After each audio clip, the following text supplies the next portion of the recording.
kahapon kami dalawa eh. Nakahanda yung aking ano, nagkasa ko pa naman. Problema kami ni Maring kahapon eh, nung hindi ka no, nasa sa may inuman.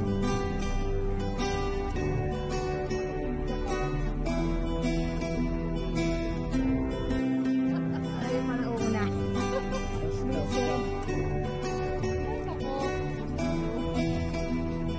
Gagapon pa.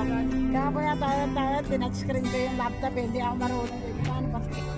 Pinindot na. Oo nga pala, may ano pala yun. Ganun. Meron may ganun sa bahay, sa anak ko nga nandito.